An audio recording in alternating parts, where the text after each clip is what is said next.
Hey, so welcome to the Introduction to Emotional Resilience Training.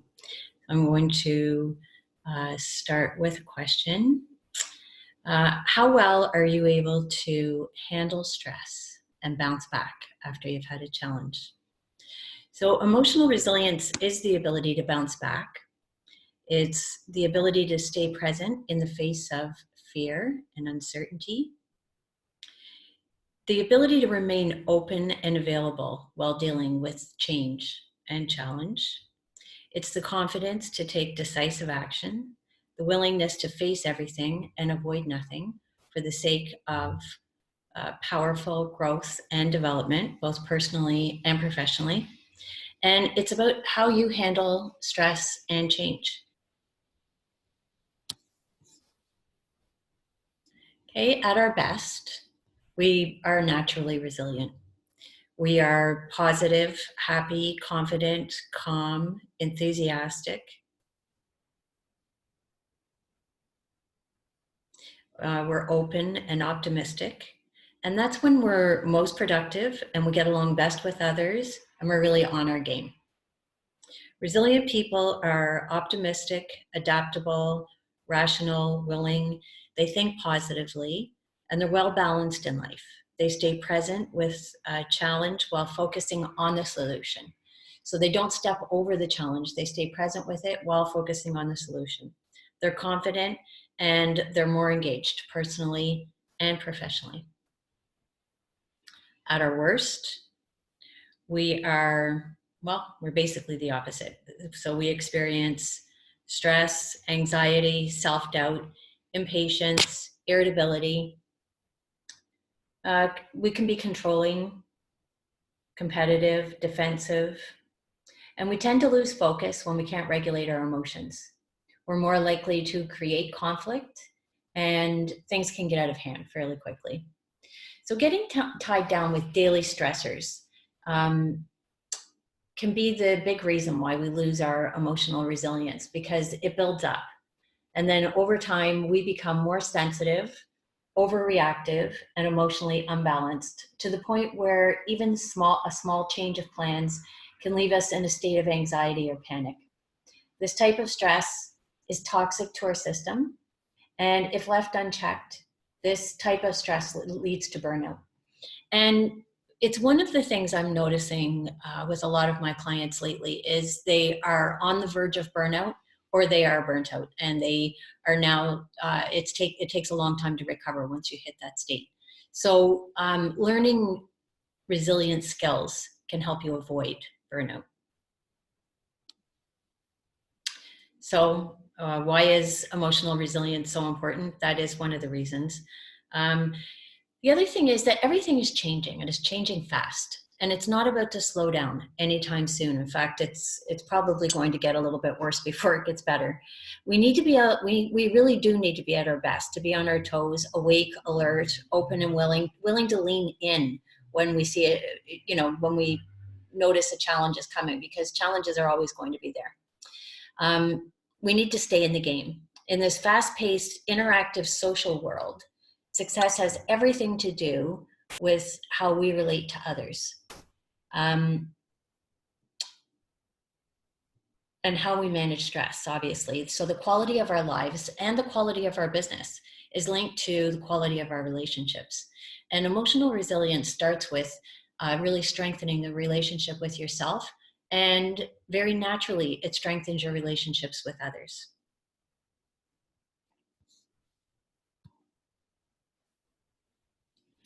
So this is this quote from Psychology Today, that resilience is a key factor for personal and professional success. The other quote I have is that resilience has become the new must-have executive skill. That's from the Harvard Business Review. So in emotional resilience training, we cultivate the skills to thrive in a world of volatility and uncertainty, which is exactly what we're in right now. So in this webinar, I'm going to do a really deep dive into the cause of the overwhelm and the disconnect we feel and how we lose step and move away from being resilient. And then I'm going to move into the solution. And should you decide that you want to go deeper, I'm going to give you the details for an upcoming program. So this little fun fact is that there is nothing wrong with you. And imagine what the world would be like if everyone really knew that, if they knew that was true with absolute certainty. See, if we look at it this way, scientists really have been saying that we're using less than 10% of our potential. And if you look at this pie, that little sliver there is a 10% slice. So if we're using less than 10%, and I think it's a lot less than that actually, every single thing that we have experienced, learned, thought, felt, done or not done is all in that 10% slice of the pie. So the 90% is what is available for us to, it's available for us to explore. It's our potential. It's, there's nothing wrong there. We haven't done anything wrong there. We haven't messed anything up there. You know, it's just pure, well, I think Deepak Chopra calls it the field of pure potentiality. And it really is, you know, the 10% slice of the pie, they call that our comfort zone. We call it our comfort zone. And we only think it's comfortable because it's familiar. And it's not really comfortable. It's really, we've outgrown it. We've experienced a lot of stress, tension, anxiety, fear, doubt. We have lived we've lived most of our lives disconnected from the truth about who we are, which is the whole pie. So I'm going to explain a little bit more about that. But I found this really great quote that fits well with this, what I'm pointing to here. And it says, you have extraordinary potential for success, achievement, prosperity, and more talent and natural ability than you could use in 100 lifetimes. I really believe that's true, which is why I'm fascinated with this work, because I do believe that's true. And I think it's, you know, it's heart-wrenching to know that we are using far less than 10% of our potential when so much more is available to all of us. And the only thing that's standing between you and the incredible life that's possible for you is fear. So that's a quote from Brian Tracy. So I want to mention something before I move on, because this pie is going to help with some of the points I'm going to make later on. But if you look at this small slice of the pie, as soon as we move, you know, as we start to outgrow our current reality, and we know it's time for us to change, we want to make some change, or we're kind of being forced to make some change, then we push up to our edge. We're starting to open up into more of this potential. And as soon as we get on that edge, it feels uncomfortable because we are stepping out of our comfort zone. So every time you move to that edge, you get that feeling of discomfort. But right there is a moment of fear and excitement. This is where we feel most alive, most on fire, most open to opportunities and possibilities. But because it's uncomfortable, people tend to back off from there, because we really have been conditioned to seek pleasure and avoid any kind of discomfort. But that kind of discomfort right on that edge is the kind of discomfort that we want to get used to. I always tell people, get comfortable being uncomfortable, because that's where the growth is. So this, as we move up to that edge, then the possibilities and opportunities open up for us to realize more of our potential, only when we're willing to go there. So the more we feel comfortable on that edge, and the more we have the tools and skills and abilities and support systems to move forward, the more resilient we become. So often what happens though, as we approach that edge, what happens is people meet this self-doubt. You know, there's, they contract into the fear that's there rather than open up into the excitement. And they, you know, buy into this belief that I'm not enough, I'm not pretty enough, I'm not good enough, I'm not smart enough, I'm not talented enough, I'm not popular enough. And this is on their mind all day. So the one thing I have noticed in doing personal growth and development work for almost 20 years now, is that every single person has this belief somewhere. I haven't met one person that doesn't have a belief somewhere that I'm not good enough. And so in this webinar tonight, I really wanted to dig deep into where did this start? Why did we all kind of disconnect from the truth and buy into this false idea that there's something wrong with us and that there's something wrong with me and I'm not enough? And, once we do know why, then we can begin the process of reconnecting with the truth. So,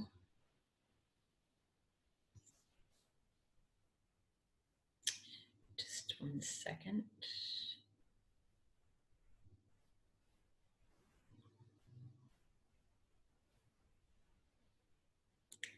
Okay, so welcome to the webinar. I'm your coach, Michelle Burns, and I came to this work and got fascinated with, kind of obsessed with, this emotional resilience topic because of my troubled history. So I've had, a lot of a really dysfunctional childhood, a lot of trauma, abuse, neglect, abandonment, social anxiety disorder, early, I was really heading down the path of addictions as a way of coping before I had a profound awakening in my life and quickly changed course. And so I knew with absolute certainty that I needed to find something that was going to help me. I needed something that was going to work quick. I needed something that I could do myself because I didn't want to spend that much time in therapy, and I knew I would be in therapy for the rest of my life. So I have spent the past 20 years studying. I have certifications from 3 different coaching schools, and I have certifications in a variety of healing modalities that really help with mindset and emotional barriers. So MAP is manifesting all possibilities, or mindset alignment process. EFT is emotional freedom technique, and I'm going to take you through an experience of that tonight. The quantum collapse process, this brings things into balance and alignment. It's really incredibly powerful. Psyche is for changing limiting beliefs. Shadow process really is a process of us integrating all of our disowned parts to become more whole. Focusing is body-centered psychotherapy, and healing touch is biofield therapy, dealing with energy. So at any given time, I will use these in my coaching to really help people align with their authentic self and with their truth, and to let go of our old programming and conditioning that's holding us back and causing us to stay stuck or play small, or believe that there's something wrong with us and that we're not good enough.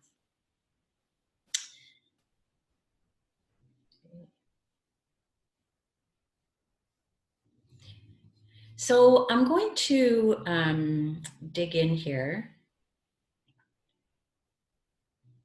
I just want to say before I even start here, I've been developing my program, this emotional resilience training, for the past 15 years. And I continue to upgrade it and add new information as I grow. Other resilience programs out there, I find that they're dealing with the symptoms, and they're not really digging deep into the cause of the overwhelm, disconnect that's leading people to burnout.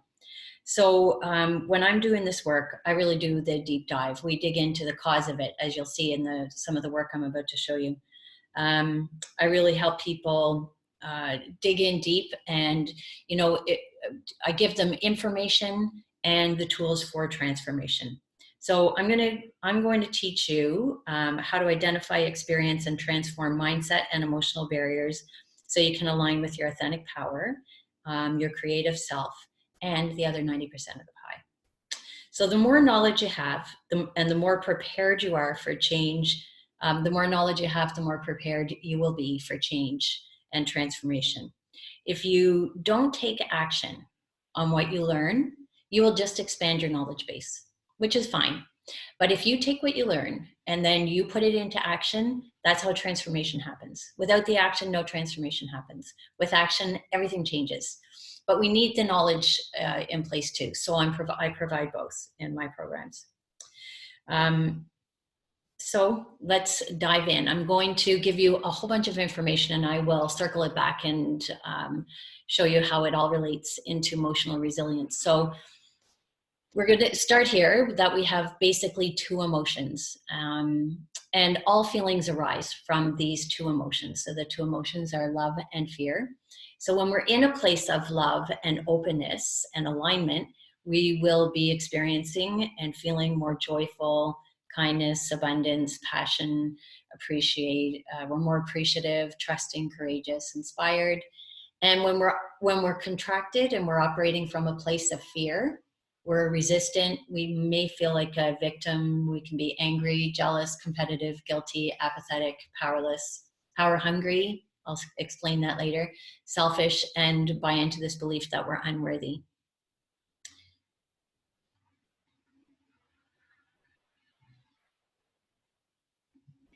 Okay, and then we have two basic fundamental needs. Now, I find this really interesting because I was listening to a teaching by Gabor Mate. He's just this amazing therapist, and he does some really great work in the area of addiction recovery. But he made this statement about the two fundamental needs, and it fits so well into the research I've already done. So that's where this came from. And Gabor Mate claims that the two fundamental needs are for bonding and authenticity. And this is such an interesting conversation, because the bonding is, think about this as little children. The bonding, if a child is loved and they know that they belong, they feel that connection, they get that commitment from the caregivers, there's nurturing, safety, security, they know they're valued, they're accepted, there's trust. Very naturally, they will express their authentic self, right? So the second fundamental need is for authenticity. And authenticity here is knowing what you feel in your gut and the ability to act on it. So if the bonding is in place, the child will freely self-express. They will be creative, intuitive, empowered, confident, enthusiastic, passionate, purposeful, present, and incredibly powerful. But that's not exactly how things happen for most people. I know it didn't for me. And it also didn't for most people I know. And more lately, I am meeting people who have had healthier upbringings, but there's still somewhere, like, no parents were perfect. So this isn't anyone's fault. None of us really learned how to do it right. Parents really just passed on what they learned from their parents. And, that's why the other reason this is important, so that we don't continue to pass this on to the next generation. So what happens is, say if the bonding is not the ideal like this, and instead the child feels, if there's a hierarchy here, if there's a priority, the bonding is always going to be the priority, because the child, especially a young child, needs the parents and the caregivers for their survival. So when it comes to choosing between the two, between their authentic self-expression and the bond of the caregivers, they're always going to choose the bond of the caregivers, because their very survival is dependent on it. So this is where we start to move away from our authenticity. We sacrifice our authenticity for this bonding and connection and love and nurturing that we need. And this sets us up to actually disconnect from our power. We sacrifice our authenticity for approval, love, connection, belonging. We want to fit in. We people please. We don't speak up to keep the peace. So imagine for a moment if a child is neglected, and this child needs the bonding, but they're being neglected, and maybe their authentic self-expression, maybe they're making noise, or they're being loud, or and the parent scolds them for being who they are, or tells them they're being too loud, or they're showing off, or they're being annoying, or maybe the parent or caregiver criticizes them or abuses them or abandons them.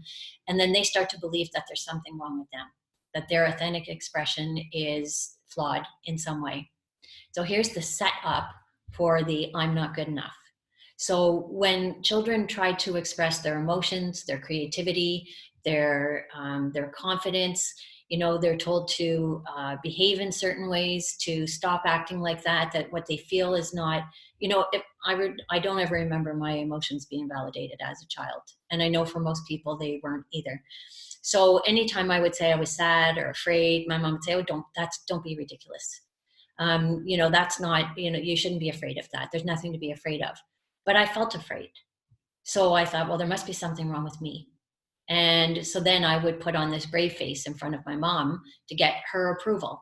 Or, she didn't want noise in the house because there was, 8 of us in a small house. And so I became very quiet because she approved of that. So you can see that there's so many ways that children start to shut themselves down to get the approval and love and nurturing of the caregivers. And if a child is abused, if they're sexually abused, if they're physically abused, if they're emotionally abused, if they're criticized, if they're, told that they're, humiliated, then they continue to shut down more and more and more. And they believe that there's something wrong with them. They don't think, oh, there must be something wrong with my parent or this caregiver for talking like that to me. They have no way of sorting that out, which is actually the truth. But children don't have a way of thinking that. So they believe that there must be something wrong with me. I'm unworthy. I'm unlovable. I don't fit in. I really don't belong. I'm really going to have to change the way I show up in order to get attention, approval, belonging, nurturing, safety. And so then we start to create a false self. We start to create a personality to cope and get our needs met. And so we do get our needs met, but we get them met in a very unhealthy way. So and then you can see this extend to adults, still, some of these behaviors, we sacrifice our authenticity. So people, they become people pleasers. They don't speak up. They get really upset when they have to speak their truth, when they have to, when they're going to have a challenging conversation with somebody. I remember earlier, it's not so much anymore. I know it still feels uncomfortable confronting somebody or having these challenging conversations, but I used to just shake or not do it. I would just completely shut down and not say anything. And I became a people pleaser, and people just used to take advantage of me and walk all over me. I'd say yes when I really wanted to say no. We refrain from sharing our ideas, standing up for ourselves or setting healthy boundaries.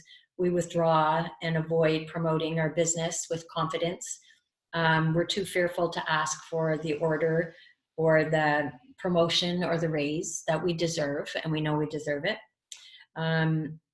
We don't change or we don't charge what our services or products are worth because we don't believe we're worth it. So whether you're dealing with workplace challenges, relationship issues, parenting a child with emotional resilience, not only will you deal with the situation effectively, but you will also prevent emotional overwhelm. So is it your fault? No, this is not our fault. If you just take a look at the way we are all set up, we're all set up to get our needs met in really unhealthy ways. So we've done all kinds of things that we may now look back and think, oh my God, how did I do that? What was I thinking?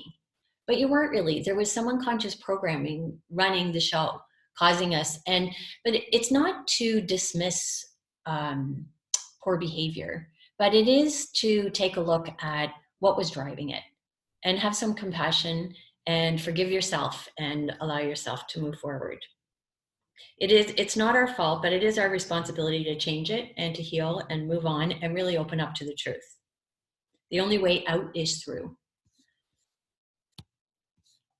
Okay, so we have basically two selves now. We get two of everything, two emotions, two. So two selves.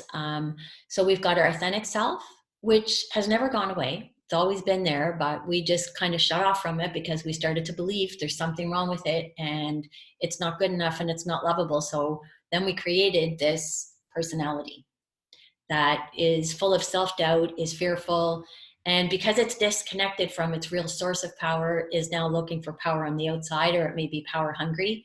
It is disconnected, it feels powerless, it's frustrated, anxious. This is where the burnout can come from, because it's not connected to the real source of power. It keeps chasing power on the outside, and that's how we create the burnout. It can be very selfish, limited, and anxious.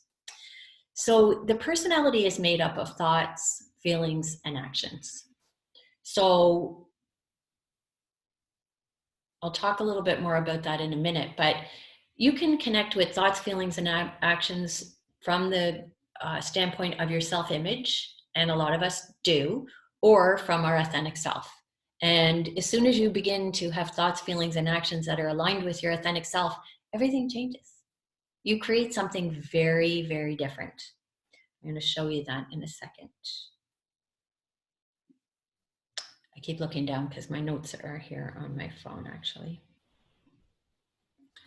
So there's two cells.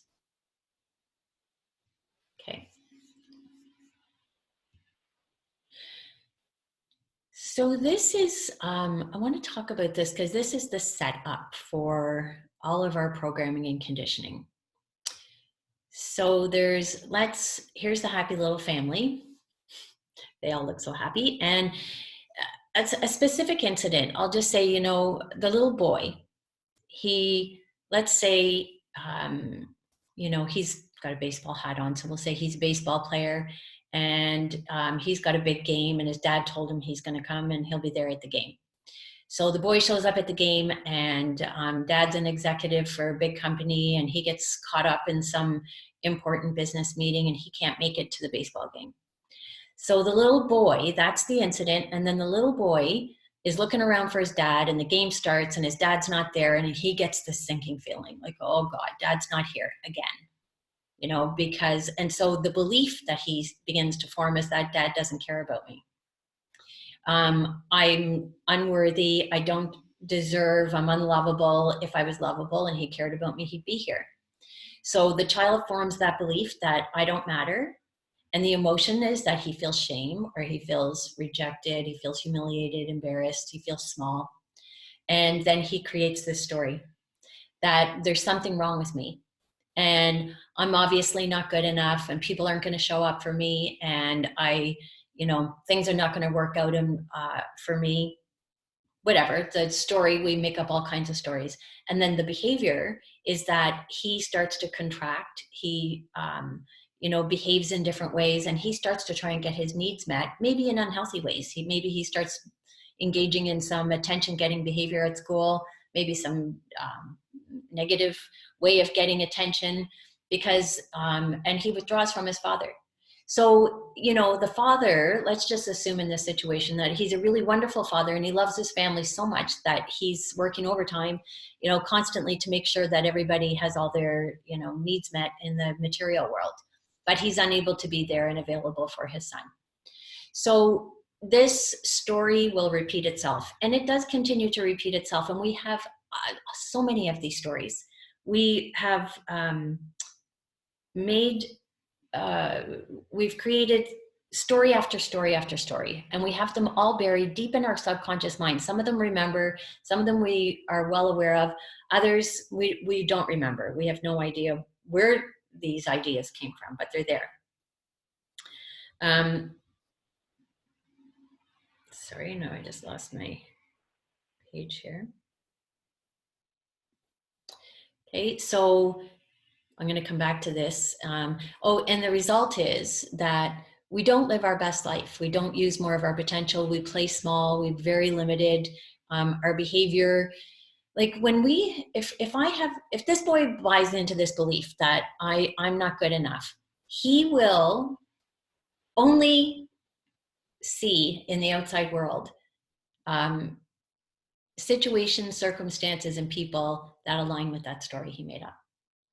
Because if he suddenly, if somebody invited him somewhere, or he was to recognize that, he really was um, valuable and belonged and was worthy, it wouldn't fit with his story. So we're always looking for evidence to um, fit in with our story. It's like we have blinders on to anything else but that reality. And it goes on through our whole lives. And most of what I deal with right now are successful adults who are struggling in some way, shape, or form to get beyond some barrier that, when we trace it back, goes back to the very deep into their childhood with a story of I'm not good enough. And as soon as they let it go, they're able to change whatever it is they're struggling with in current time. But until we're able to address these things, they run us. These beliefs are really incredibly powerful, and there's a lot of them buried, and we don't even know about them for the most part, unless we're willing to stop at challenges that we face and address them. I'll talk a little bit more about that in a minute. So then we go around and we tell our victim story, it's like, and then we wonder why I don't make progress. Why do things never change? Why do I keep repeating the same patterns over and over again? You see, the only thing, I'm just going to back this up for a second. The only thing that's really important in this string of events here are the facts and the emotions. If I was able to sit down with this little boy who's now an adult, and I said to him, what are the facts of the story? Well, my dad was never around. It's like, okay, so, and what were the feelings? And the feeling is that, I had this feeling of rejection and shame and unworthiness. So all we have to do is shift that emotion and neutralize it. And he will suddenly start to realize that his story is kind of ridiculous. That's the transformation that happens when we really allow ourselves to clear the emotional block. And then he's able to recognize that he's been telling the story his whole life. The story itself keeps us stuck in all these problems. We keep sitting down telling people the story. This is why I say it's not a great idea to talk about your problems unless you are talking about it, connecting with the emotion, with the intention of letting it go and moving beyond it and really seeing the truth about it. Otherwise, you're just anchoring it in deeper and you're making it worse. And this is what's going on for most people. They keep telling the story over and over and over again. And they stay stuck in this victim mentality and think there's, there really is something wrong with me. And I really did I had a really tough time. I know lots of people who had a really worse time than I did. And we're not victims. I'm not a victim. I don't like being stuck in it. I was stuck in victim mentality for a long time, so I'm well aware of it. But we're not victims.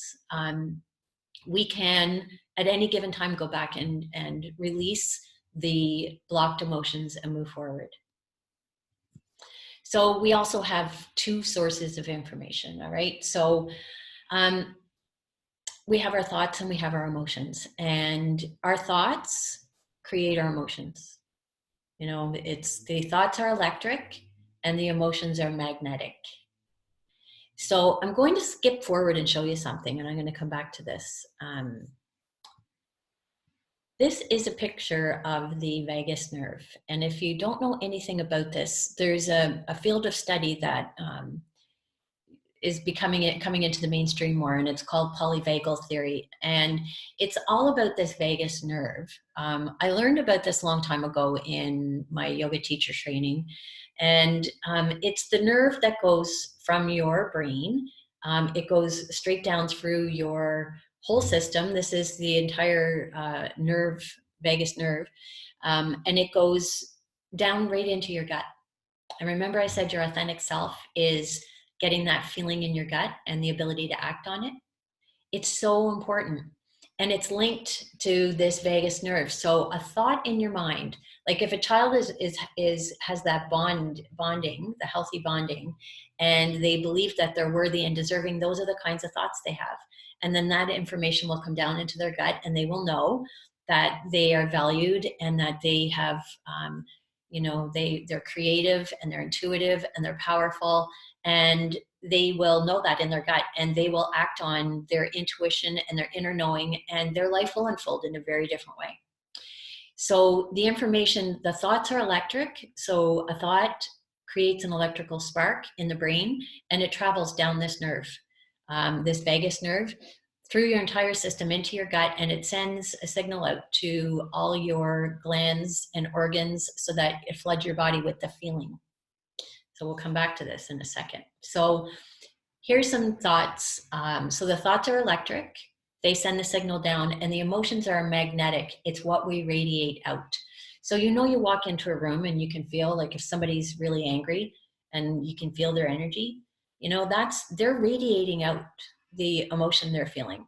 Or you can notice if somebody's feeling fear, or you can even notice sometimes if people are feeling love, but you notice it and you're radiating it out, and it's it's going to line up with everything that feels or thinks like it. So here's some thoughts. So here's this thought: what if I fail? That's a common fear, right? So that creates the emotion of fear. So if I have that thought is electric and the emotion is magnetic, and then it's going to cause what kind of action? So the thought is, what if I fail? The emotion is fear. The action is going to be, or the physical, the action will be to withdraw, hold back, play small, be safe, right? Or not do it at all. And what about this thought? Oh, I've got this. I have what it takes. All of a sudden I have, the emotion is confidence, and everything in my whole body feels very different. And it's going to cause me to act in a very different way. I'm confident now, so I'm starting to put a plan in place. I'm taking action. I'm willing to take risks. It's okay if things don't really work out. I keep moving. I have the confidence to follow the plan right through to completion. Okay, so what about this? I just can't take any more of this. Like, you can even just notice what happened with my body. The emotion is apathy. It's a feeling of being powerless. What's the use? There's no point. Nothing ever works. And then what's the action? Oh, shut down, isolate, withdraw, get depressed. And it all starts with these, with our thoughts. They create our feelings and then cause us to act. And remember, I said your personality is your thoughts, your feelings, and your actions. So what about this thought? Well, maybe there's another way we can do this. So that is, the feeling is hope and willingness. Or what about this thought? It's John's fault. It's not, it wasn't me. It's John's fault. So if I'm blaming me, it's guilt. If I'm blaming someone else, guilt is at the root of it. But if it's in me, it's guilt. If it's in somebody else, it's blame. Again, just causes us to stay stuck, feel a lot of tension, feel stressed, and disconnect from our most resourceful state. What about, I can't wait to get started? That enthusiasm causes your whole physiology to change, and then you're more excited, you're more willing, you're more engaged, you're getting into action. Or I can't believe I have to do this. Bitterness or resentment, again, contracted. I don't have enough is, the feeling of lack or shame. Or I'm open to more is our, willing to expand and be in abundance. So there's thoughts, emotions, actions. Your current personality creates your reality. So whatever you're thinking, feeling, and doing is going to create your reality. So we want to stay connected. We want to stay connected with our most authentic self, because that's where all of the positive thoughts, emotions come from. Okay, vagus nerve. So having said that, I just want to mention that so this is where the whole idea of positive thinking came in. That if I just think positively, I can change my future. So I'm going to say yes and no to this, because it is important to think positive, but we also need to clean up some of the negative programming that is there. So if you can think about it like a garden, and if you want to plant and create, let's say we're creating a new future, we're planting it in this garden. If you just leave all the old weeds and plants in there and you try and plant new ideas, new thoughts, new feelings on top of all the old stuff, it's highly unlikely this garden is going to bear any kind of fruit or vegetable for that matter. So the first thing we want to do is dig out all the old weeds and till the garden and prepare the soil and create a nice fertile space to create something new in the future. So, this iceberg represents us. So the top 10% is what we experience in present time, and the 90% underneath the water is all of our programming and conditioning, and all of our thoughts, ideas, beliefs, blocked emotions, everything from our history. And our subconscious mind is running the show about 97% of the time, which is why I'm saying, we have to be careful about beating ourselves up or judging ourselves too harshly, because we've all been programmed quite negatively. And when I say it's not your fault, for the most part, it's really not. But it's our responsibility now to recognize that most of what we bought into, and these limiting beliefs, especially the ones that were established when we were very young and we had no way of knowing any better, they are still part of that programming. And they are what's running the show. We need to be able to identify them. We need to be able to neutralize them. And we need to align with the truth. And we need to make conscious choices and decisions that are coming from a much more empowered place. I'm going to give you an example.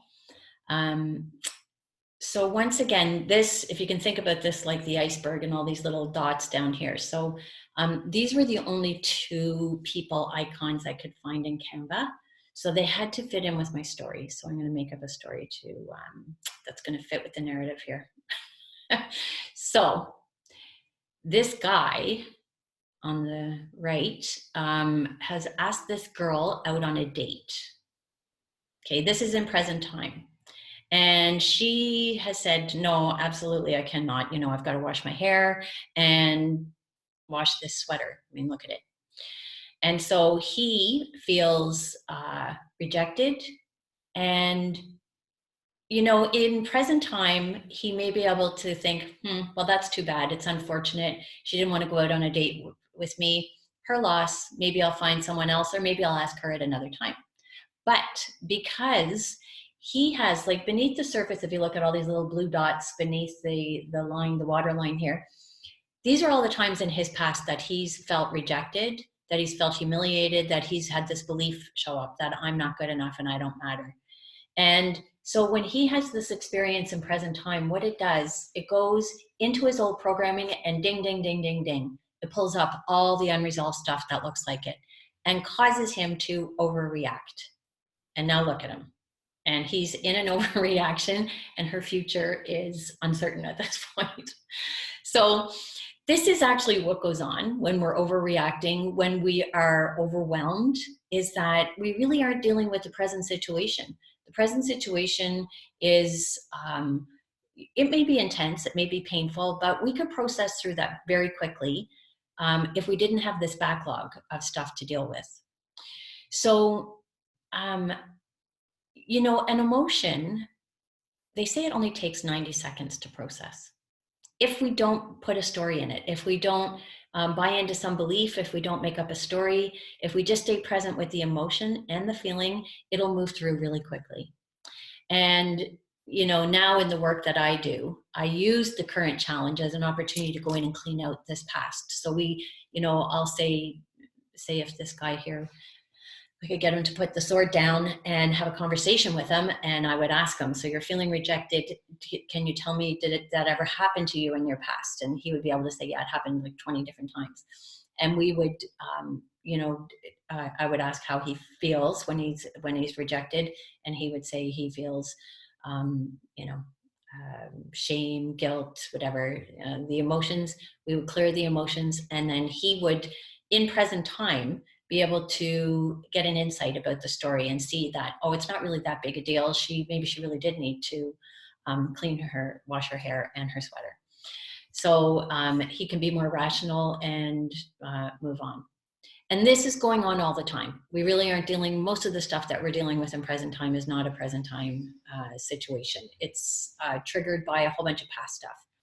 So the way that I teach and train people to become more resilient is to be able to identify the underlying stuff that's, so we can clear that out. Let's create a new playing field. Let's till the soil. Let's pull out all those old weeds and let's start fresh and start planting the seeds in fertile soil so that we can create a new future that's far brighter. And here we go, bright future ahead.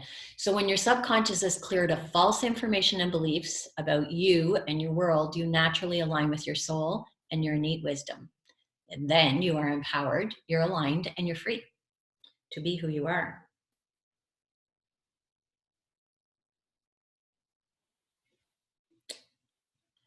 All right.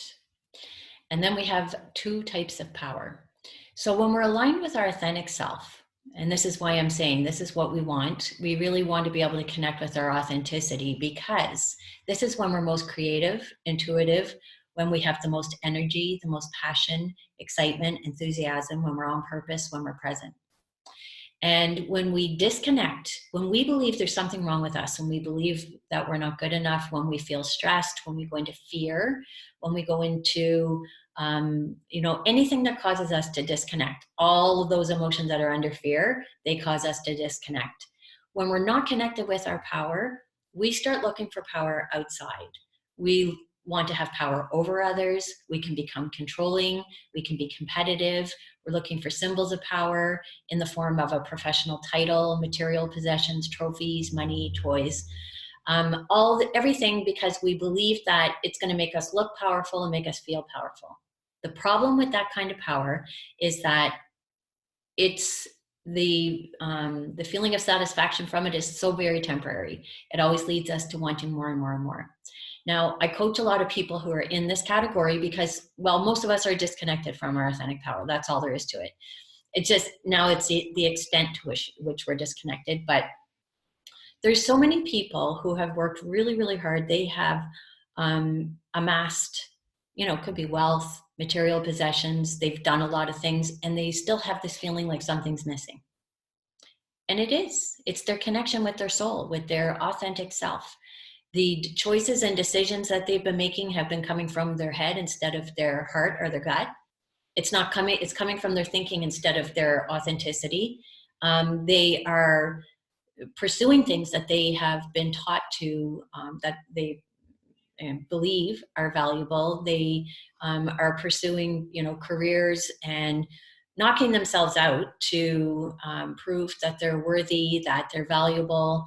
And it's all disconnected from their authenticity and their real creativity, their intuition, and their real power.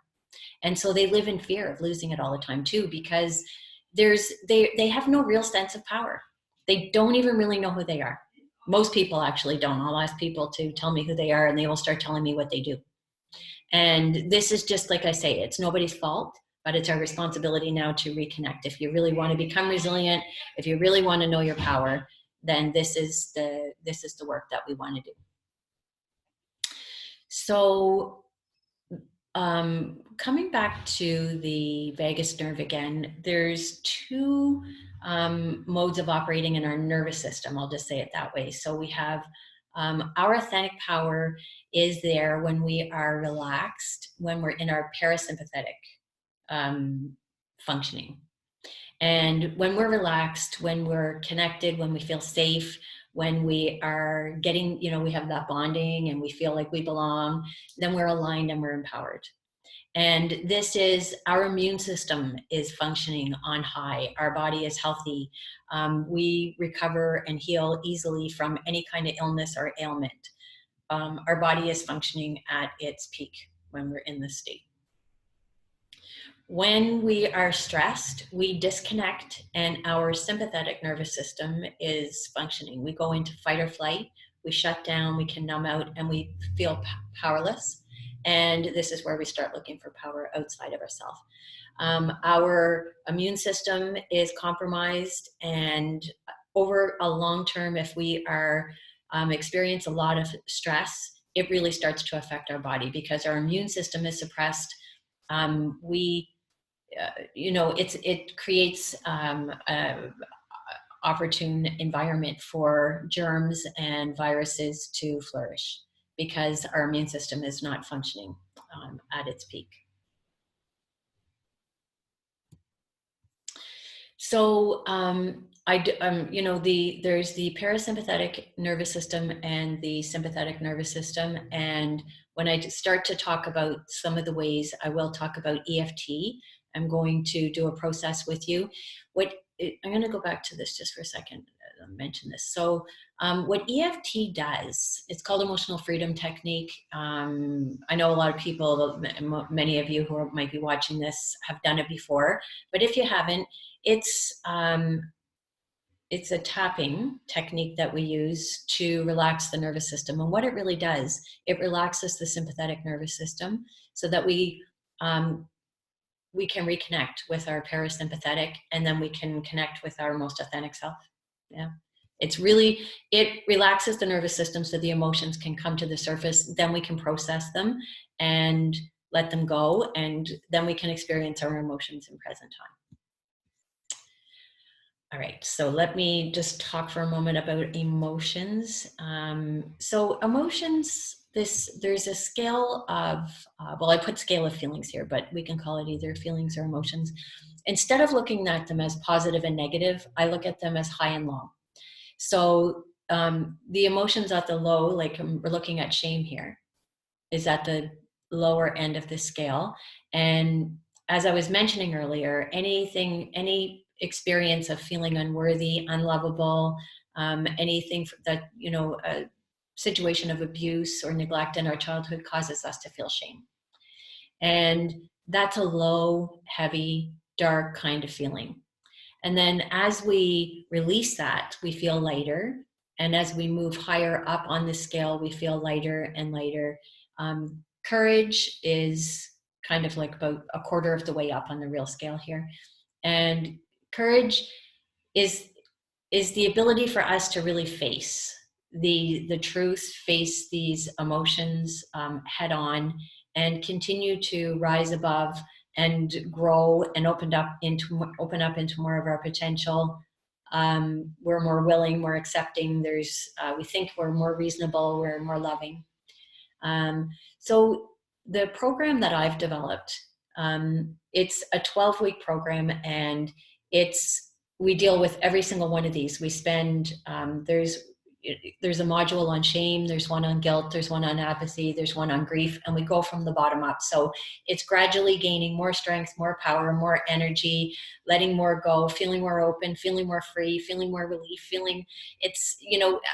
each week you just start to feel more clean, more clear, more focused, because we're gradually letting go of all that backlog. And each step of the way, we're letting go of the old programming and conditioning and the blocked emotions, and we're opening up to authenticity, possibilities, opportunities, power, creativity, and our most authentic self. I just want to show this, how we process emotions. So let's say down at this bottom left-hand corner here, it says the incident. So think about it as I showed it before. There's the incident with that little boy was, his dad didn't go to his baseball game. So you can think about any incident that you've had and any, the emotion that you experience, like say if it's a betrayal of some kind and you're feeling, maybe you're feeling angry, disappointed, discouraged, sad. And as if you stay present with the emotion, if you really stay present with the sensation of the emotion in your body without adding any story to it at all, without trying to figure it out, you just be with the feeling, what will happen is the emotion will go right up over the top of this wave, over the crest, and you will get an insight about the situation. That's how transformation happens. But what we actually do is, because we don't have the skills or the tools or feel safe feeling those emotions, and we don't have the accurate information either, we feel the emotions come up, and as the sensation builds to a point where we feel like we can't tolerate anymore, we hop off the wave. And then the next time it comes up, we might be able to tolerate a bit more, and we hop off, and maybe a little bit later. So these things never go away. They keep coming up, and we keep doing it over and over again. And so the more we can stay present with the emotion and allow it to go over, the more, we just keep processing and we release. So we want to get to the point, not where we don't feel emotions, but where we just experience them in present time, and they move through like that in a wave, rather than us feeling overwhelmed and shutting down and feeling like we have to withdraw and go take care of ourselves. We really don't. It's just not necessary, unless sometimes there's big overwhelming situations that take more. But a lot of the things that we're dealing with now, the reason it feels overwhelming is because we have so many of them too. We just keep shutting them down and stepping over it and stuffing it down and ignoring it and avoiding it. And it's piled up now to a point where we feel, it's like it's getting to this pressure cooker thing that's about to burst over. Well, we can actually go in and clean that out, and we want to. The reason why people don't a lot of times is that people think emotions are painful. They're afraid of what's going to happen. They think if I dive in there, if I open up and really let myself feel this shame, especially, I'm going to get overwhelmed. I'm going to get sucked into this deep, dark hole, and I'm never going to come out. And that's just not true, actually. In fact, emotions themselves, even shame and humiliation, the deepest, darkest, hardest ones, they're not painful. The thing that causes pain is resisting emotions. And EFT, that I'm going to do with you in a minute, removes the resistance so the emotions can flow and integrate. So we convince ourselves that, the emotions are painful and I just don't want to do it. It's this why we keep avoiding them. Oh, I don't want to talk about that. I don't want to deal with that. It doesn't go away. They just keep building up. So we really do want to get to a place. Emotional resilience is about identifying the emotion, experiencing the emotion, letting it flow so that we can go back to present time and be more available with our full resources, connected with our most authentic self, and feel confident moving forward. Or we shut them down, and every time we hop off that wave, we feel more uncomfortable and more uncomfortable, and then we start looking for coping strategies. So the coping strategies could be food, alcohol, pills, technology. We've got all kinds. It could be we're a workaholic. It could be shopping, gambling, sex addiction. We have addiction as epidemic. And this is why, because we really haven't learned how to process our emotions. And we have a culture that wants to avoid everything and face nothing.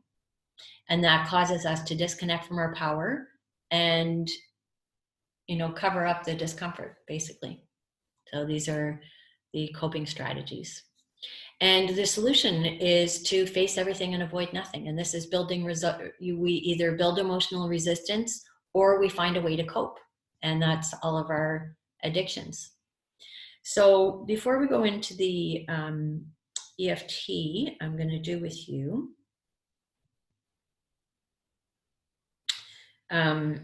some of the benefits of emotional resilience training is gained confidence, clarity. You will think more clearly, more satisfaction in life because you're aligned with your truth, more balance, ease, alignment, creativity, success, positivity, authenticity, empowerment, meaning, purpose, power, and presence. Also, the ability to face life without irrational fears and communicate freely with people that you love, to find strength in difficult times, having good communication skills, confidence in your strengths and your abilities, the ability to problem solve and manage impulse feelings and remain optimistic. So resilient people are able to roll with the punches and adapt to adversity. One of the optimism is I think is the biggest trait that you see in people that are emotionally resilient. They're optimistic. So what if you had a way to relax your nervous system and access a creative solution on demand, a fast, effective method of coming back into alignment with your power? So you do, and it is emotional freedom technique. So this, again, For those of you who are watching this now, and if you've never done emotional freedom technique before, there is a training video on my website. I'll put a link. I'll send a link tomorrow when I send an email. Or you can go onto my website and you can find it on there. I'm going to do a little bit of EFT with you right now, just to show you the power of it.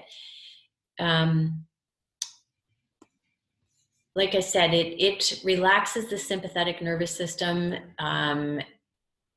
It releases the blocked emotions. It allows you to reconnect with your most authentic self. And it puts you back into the, connecting with that part of you, that carefree, spontaneous, fearless, creative, joyful, fun-loving part of you. It's still there. It's always been there. It just got lost along the way.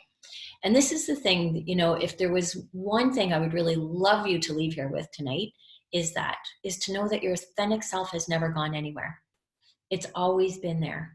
And we need to now tune into it, and we need to develop it. So, part of my training, like I mentioned, some of it is cleaning up all of the old programming and conditioning, and that is aligned with the personality.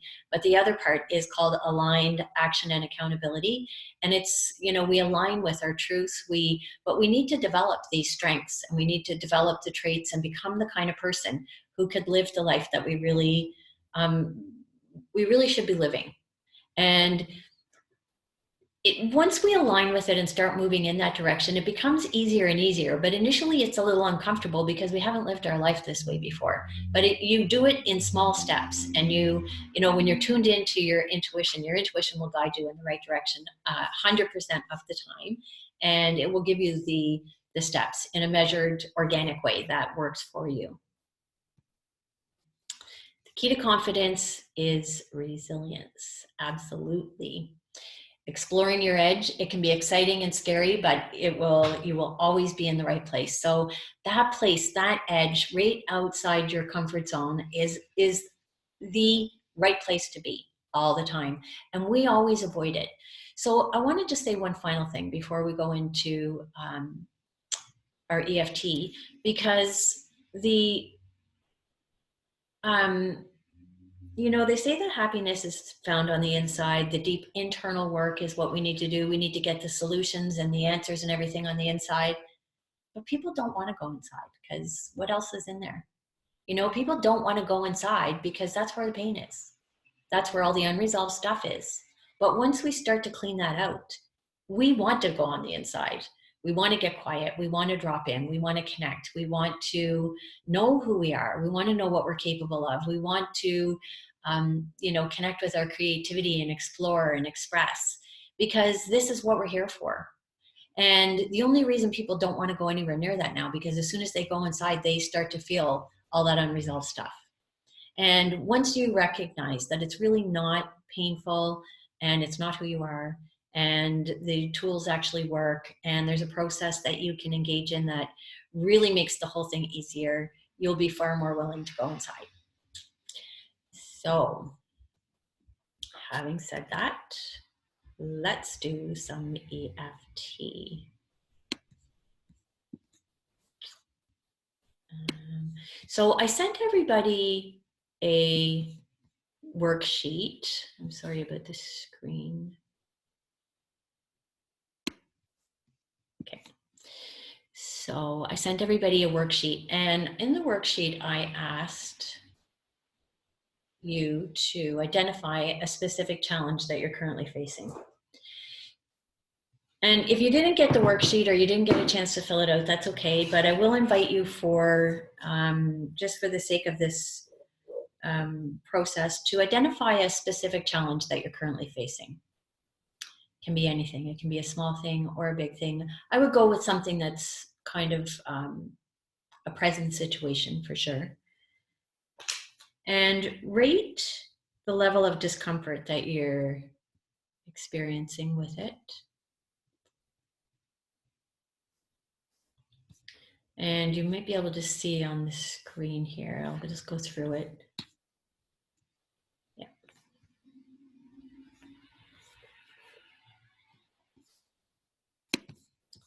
Move this way.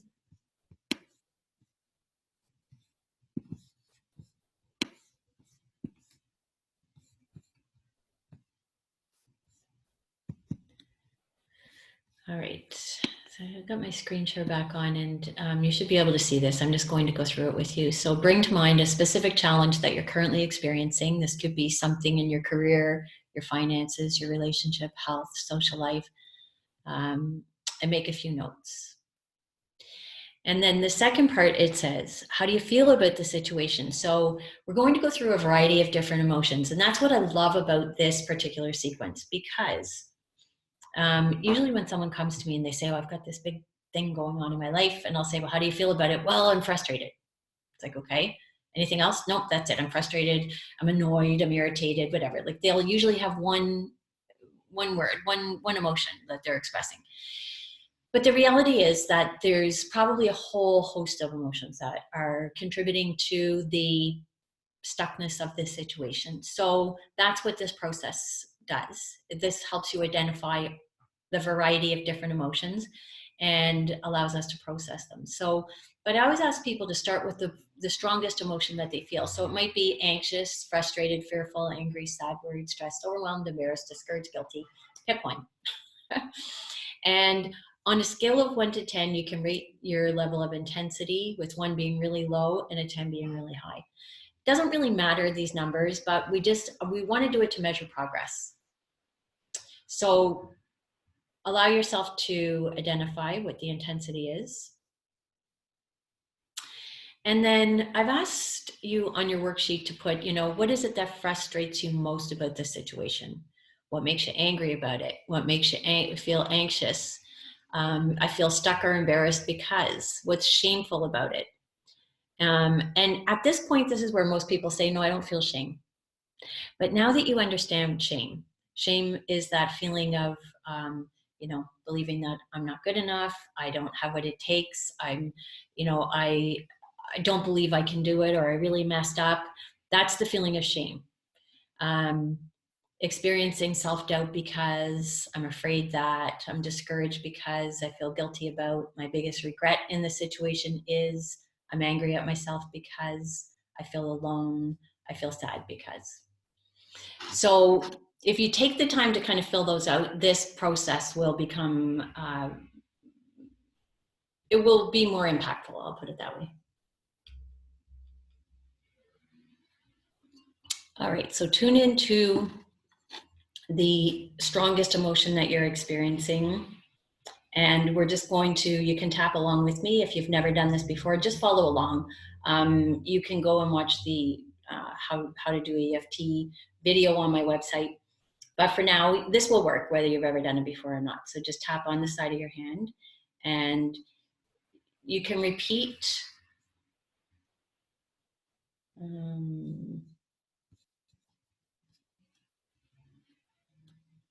I'm going to put stop sharing so you can see me. I just want to make sure everybody can see me. All right. Okay, so even though I'm feeling frustrated, or whatever your word is, I'm choosing to accept myself and the situation exactly as it is. Self-acceptance is the very first step in emotional resilience. It has to start there. So even though I'm feeling this frustration and I don't know why, I just want it to go away, I'm choosing to accept these feelings and remain open to learning from this experience. So even though I'm feeling frustrated and I don't know why, I'm open to knowing the truth and accepting the situation exactly as it is. Okay, this is starting to relax the nervous system already. It's starting to relax the sympathetic nervous system and take you out of fight or flight. So we'll continue with the tapping. So tap on the inside of your eyebrow, feeling frustrated with this situation because, and you have your answer on your thing. Tapping on the outside of your eye, I'm angry about this situation because. And this is just acknowledging the situation. And people will say, oh, why are you being negative? I'm not focusing on negativity. I'm actually focusing on how the story that you're telling yourself and how you're experiencing it right now. And that's how we can let it move. Under the eye, I'm feeling anxious because. And under the nose, I'm embarrassed about this situation because. And tapping on the chin, I feel shame about this situation because. And tapping on the collarbone, I feel self-doubt in this situation because, and under the arm, and I'm afraid of this because my biggest fear in this situation is, okay, and tapping beside your thumb, I'm disgusted with this situation because, or I'm discouraged, index finger, and I feel a lot of guilt because, and middle finger, my biggest regret is, and baby finger, I'm angry with myself because, and tapping on the top of your hand, I feel alone and desperate in this because, and then tap on the side of your hand once again, I feel a lot of sadness in this situation because, and then tapping on the top of your head, I'm choosing to release some of this stuck and stagnant energy. I'm willing to let it go. I'm letting it go. I'm letting it go. So take a deep breath in. And then you can just tune in and rate the level of intensity with your situation now after going through one round. And I will just say this as you're tuning in. Sometimes sometimes we might go up a little higher than where we started because the emotions are coming to the surface. So it feels more intense, even though it's not. Sometimes you'll feel a drop in the intensity. Sometimes it goes away after one round. Mostly it'll drop a little bit. So notice now if you started at an 8, it might be at a 6 or a 4 or whatever. Just write it down. And we're going to do one more round, clearing the negative or the low emotions around it. And then we're going to program in some positive reframes. So tapping on the side of your hand once again. So even though I'm still feeling frustrated, I'm choosing to love and accept myself, whether I'm frustrated or not. So even though I'm still feeling this frustration and I don't know why, I'm choosing to accept this situation and I'm choosing to accept myself exactly as I am. It's okay to be frustrated. It's a frustrating situation. So even though I'm still feeling this frustration and I want it to go away, I'm willing to create space for this feeling and allow it to integrate. I'm open to knowing the truth and understanding what I am here to learn. Okay. And inside of the eyebrow, I'm still frustrated with this situation because, and it may be the same as before or something different may have surfaced, just whatever comes up outside of the eye. And I'm still angry when I think about this because, and under the eye. And there's a part of me that doesn't want to let this go. I have resistance to being happy right now because, and usually it's because we want to be in our victim story. And under the nose, I'm still embarrassed and feel stuck right now because, and chin, and I'm still feeling some of this shame and disconnect because, and tapping on the collarbone, and I'm still experiencing self-doubt because my personality is creating this, not my authentic self. And under the arm, and I'm still feeling some fear right now because I'm disconnected from my authentic self and I'm making up a story. And beside the thumb, and I'm still hanging on to this fear because, an index finger, and I'm holding on to this guilt and I'm afraid to let it go because I don't trust that I can come back into alignment with my truth. And middle finger, I have so many regrets. I'm beating myself up because I believe it's all my fault. I believe that I could have done better. And in reality, that's may not be true. And baby finger, and I'm still angry about this because, and top of your hand, and I feel lonely, lost, and separate because I'm disconnected from my authentic self. That's what I'm missing. And side of the hand, and I'm still feeling a lot of sadness because I'm lost and disconnected and frustrated and I'm not listening to my intuition. All right. Okay, so I'm tapping on the inside of the eyebrow I'm choosing to release some of this frustration.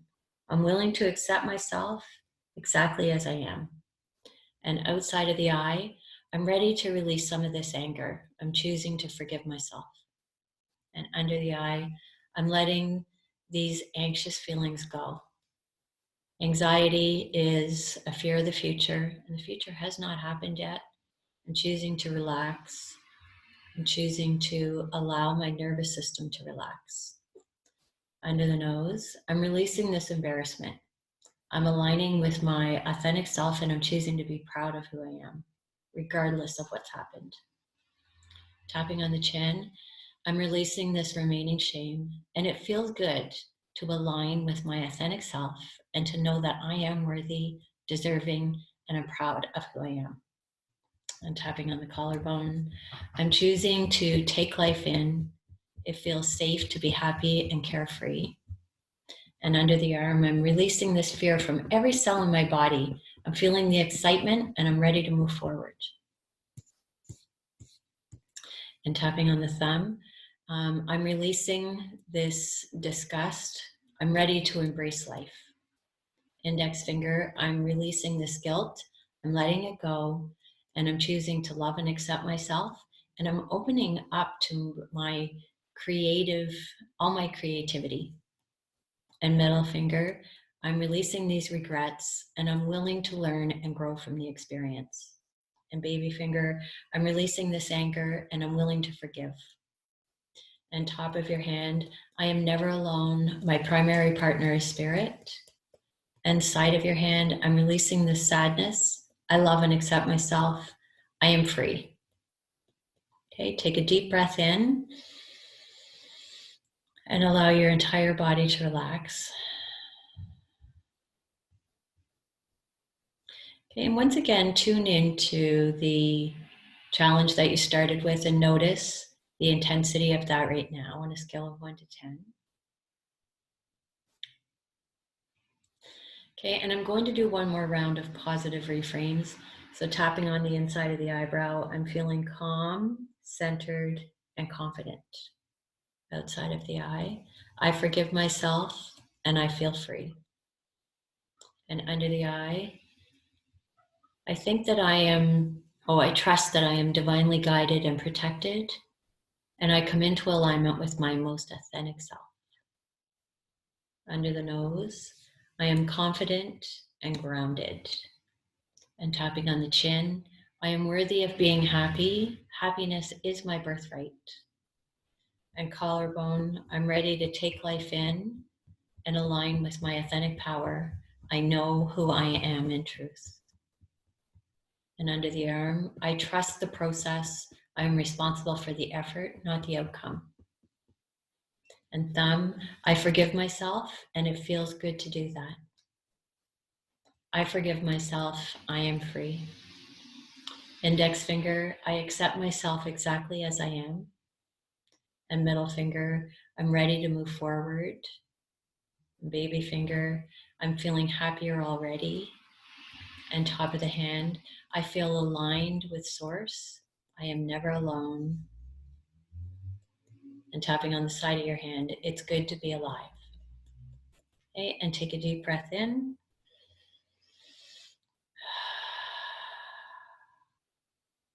Okay, and once again, just check in with the situation you started with and rate the intensity on a scale of 1 to 10.